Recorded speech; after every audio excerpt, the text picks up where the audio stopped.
All India मजलिस से इत्तेहादुल मुस्लिमीन के नेताओं का बिहार में लगातार कत्ल हो रहा है और सिलसिला रुकने का नाम नहीं ले रहा है। 2 महीना पहले बिहार के सिवान ज़िला में आरिफ जमाल नाम के एमआईएम के सीनियर नेता का कत्ल हो गया। अभी तक उसके मुजरिमों की गिरफ्तारी नहीं हो सकी, उनके परिवार वालों के साथ इंसाफ नहीं हुआ और 2 महीना गुजर जाने के बाद फिर कल जब बिहार में फ्लोर टेस्ट हो रहा था, वज़ीर आला नीतीश कुमार नवी मरतबा अपनी सरकार की मेजॉरिटी साबित कर रहे थे, अपोजिशन के रहनुमा सदन में तकरीर कर रहे थे।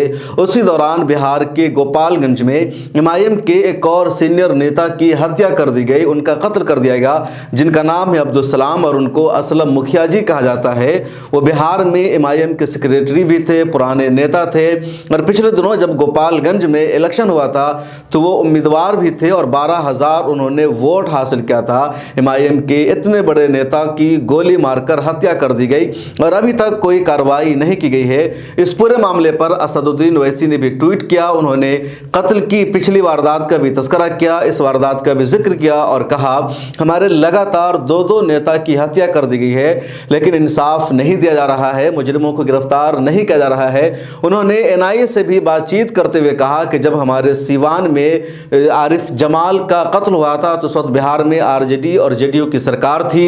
लगातार बिहार में हमारे नेताओं ने मांग की पुलिस प्रशासन से कि मामला की जांच की जाए, जो मुजरिम है, जो अपराधी है, उनको गिरफ्तार किया जाए, लेकिन पुलिस ने कुछ भी नहीं किया। और इधर जब बिहार में आरजेडी की सरकार खत्म हो चुकी है, अलायंस में बीजेपी आ चुकी है, यानी महागठबंधन की जगह एनडीए की सरकार बनी है, वज़ीर आला नीतीश कुमार ही है, तब हमारे एक और सीनियर लीडर का कत्ल कर दिया गया है। आखिर बिहार में गुंडागर्दी क्यों बढ़ती जा रही है? उनके ट्वीट को आप अपने स्क्रीन पर देख सकते हैं। असदुद्दीन ओवैसी का इंग्लिश और हिंदी में ट्वीट है। इसके अलावा बिहार में एमआईएम के सदर और एमएलए अख्तरुल ईमान ने भी एक वीडियो जारी करके पूरे मामले पर सख्त रद्द अमल जाहिर किया और कहा कि हम लगातार मांग करते रहे कि हमारे नेताओं के साथ इंसाफ किया जाए, मुजरिमों को पकड़ा जाए, लेकिन पुलिस ने ऐसा नहीं किया और एक और का कत्ल हो गया है। सुनिए अख्तरुल ईमान को। और सदमे के साथ मुझे इज़हार ख्याल करना पड़ रहा है कि एमआईएम के सारण के जिम्मेदार और स्टेट सेक्रेटरी हमारे उम्मीद पार्टी के गोपालगंज से उम्मीदवार रहे जनाब मुखिया असलम साहब का अभी आधा घंटा पहले जालिमों ने मर्डर कर दिया है। और इससे 1 महीना कबल, अभी 2 महीना कबल तकरीबन वहां सिवान में भी हमारे एक मजबूत कारकुन का मर्डर कर दिया लोगों ने और हुकूमत आज तक कातिलों को गिरफ्तार नहीं कर सकी है। मेरा हुकूमत बिहार से मुतालबा है कि मुस्लिम अकलियत के लोगों के जान और माल, इज्जत आबरू की तहफ़्फ़ुज़ नहीं हो रही है। एमआईएम के पार्टी के जिम्मेदारों का इस तरह से कत्ल हो रहा है। आरिफ जमाल का पहले हुआ 2 महीना पहले और अभी जनाब असलम साहब का हुआ। दोनों की पार्टी से मजबूत वाबस्तगी थी। हुकूमत वक्त से हमारा मुतालबा है कि कातिलों की फौरी तौर पर तलाशी की जाए और कातिलों को फांसी के फंदे पर लटकाया जाए और एमआईएम के कारकुनों को तहफ़्फ़ुज़ दिया जाए। हम लोगों ने पिछले दिनों से, पिछले कई महीनों से हुकूमत बिहार के तमाम तर महकमे से, डीजीपी से लेकर के आईजी सिक्योरिटी तक, होम सेक्रेटरी तक हम लोगों ने गुजारिश की है। मैंने मुख्यमंत्री को लिख करके दिया है कि हमारे लोग निशाने पर हैं और हमारे लोगों को तहफ़्फ़ुज़ फराहम कराया जाए, लेकिन हुकूमत ने तहफ़्फ़ुज़ फराहम नहीं कराया। वो वज़ीर आला का वादा है कि क्राइम से, करप्शन से और कम्युनिज्म से कोई समझौता नहीं करेंगे। वज़ीर आला मोहतरम से हम गुजारिश करते हैं कि फौरी तौर पर इन कातिलों की गिरफ्तारी हो और ऐसे लोगों पर एसआईटी करके फौरी तौर पर ऐसे लोगों को फांसी की सजा दी जाए। हम हुकूमत वक्त से शदीद तरीन मुतालबा करते हैं कि बिहार में अकलियतों के जान माल, इज्जत व आबरू और बिलखुसूस एमआईएम के लोगों के तहफ़्फ़ुज़ का सामान करें। एमआईएम के नेशनल स्पोक पर्सन वारिस पठान ने भी इस पूरे मामले पर आवाज उठाई है और बिहार में जो कुछ हो रहा है उसको उन्होंने गुंडा राज कहा है। बिहार में कब रुकेगा जंगल राज? आज बिहार के संबंध में हमारे एमआईएम के गोपालगंज के उपचुनाव में प्रत्याशी रहे सचिव अब्दुल सलाम असलम मुखिया जी की गोली मारकर हत्या कर दी।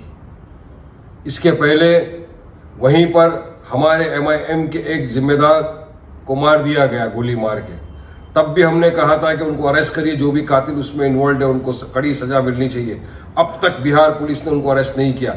आज हमारा स्टेट सेक्रेटरी सावन का उसको गोली मार दी, तो कब रुकेगा ये गुंडागर्दी? और क्यों पुलिस प्रशासन क्या कर रहा है? मैं नीतीश बाबू से चाहूंगा, नीतीश जी अगर आपका कुर्सी का काम खत्म हो गया हो तो ध्यान दीजिए बिहार के ऊपर।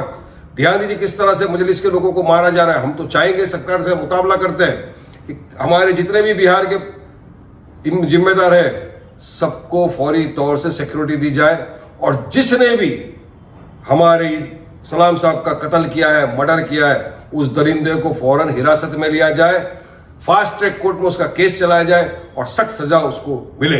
ये मजलिस की मांग है आपसे। सवाल यह है कि बिहार में एमआईएम के नेताओं को टारगेट क्यों किया जा रहा है, क्यों निशाना बनाया जा रहा है, कौन लोग इसके पीछे हैं? क्या वो लोग इस साजिश के पीछे हैं जिनका वोट बैंक एमआईएम की वजह से खिसक रहा है, या एमआईएम की वजह से मुसलमान उनको वोट करने के बजाय एमआईएम को करने लगे हैं, या फिर वो लोग एमआईएम के दुश्मन हैं, एमआईएम के नेताओं को अपने निशाने पर उन्होंने ले रखा है, जिनकी सियासत एमआईएम की वजह से खतरे में पड़ गई है, या कोई और ग्रुप है, या फिर असदुद्दीन ओवैसी को ये लोग नापसंद करते हैं, उनकी पार्टी के खिलाफ इस तरह की साजिशें कर रहे हैं। आखिर मुजरिमों की जांच क्यों नहीं की जा रही है?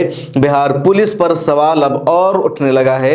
बिहार पुलिस को अपना रवैया बदलना होगा, कार्रवाई में तेजी लानी होगी और मुजरिमों को गिरफ्तार करना होगा। बिहार जंगल राज के लिए पहले भी चर्चों में था और दोबारा बिहार पर फिर ये टैग लग जाएगा। इस वीडियो में इतना ही। कमेंट सेक्शन में अपनी राय जरूर लिखिए।